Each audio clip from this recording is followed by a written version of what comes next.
最近，美国媒体看出一个非洲国家想买战机，但却做出了十分反常行为，居然大力推荐起我国的歼10C 战机，引发外界猜测。事情最早是在美国的军事观察网站发生。在10月13号，该网站刊文指出，埃塞俄比亚是目前非洲大陆上的军事强国，在巅峰时期，其空军实力甚至达到了非洲最强地位。不过，因为自身没有开发能力，只能进行采购，这在后续的10来年里成为了一个财政负担。而随着冷战时期装备的逐渐淘汰和老旧，目前只能排在非洲地区第4位。该网站指出，近些年来，埃塞俄比亚背靠中国经济投入，良好的基建水准带来了经济的逐渐腾飞。埃塞俄比亚在国防领域投入了一笔资金，用以更替自己已经老旧过时的冷战装备。现阶段，埃塞俄比亚空军装备了大量的苏27、米格23战机，但是非洲的几个主要国家已经服役了不少苏30、米格29M 阵风战机、苏35等等，这对于埃塞俄比亚来说是一个安全隐患。很让人意外的是，该网站并没有抓着美国战机一顿吹捧，反而就埃塞俄比亚的目前战机种类进行探讨了一番，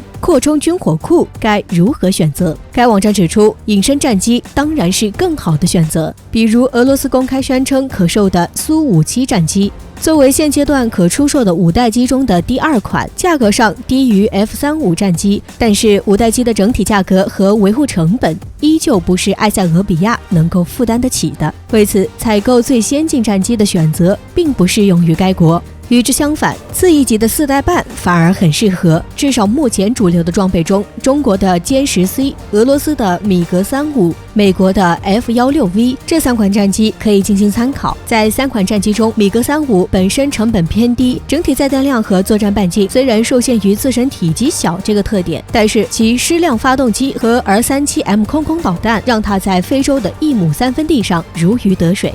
而美国的 F16V 则相对是其中最差的选择，虽然是升级版本，但是归根结底，整个战机的设计是1978年的思路，无法与其他2款比较。不过，从政治战队角度来说，购买 F16V 则有一定影响。对于埃塞俄比亚采购中国的歼10C，军事观察网站倒是十分着重进行了分析。作为一款轻型单引擎4代半战机，歼10C 拥有优秀的远程空空导弹 PL-15， 对地打击能力同样不俗，搭配 YJ-91能够有效弥补埃军目前欠缺的精确打击能力。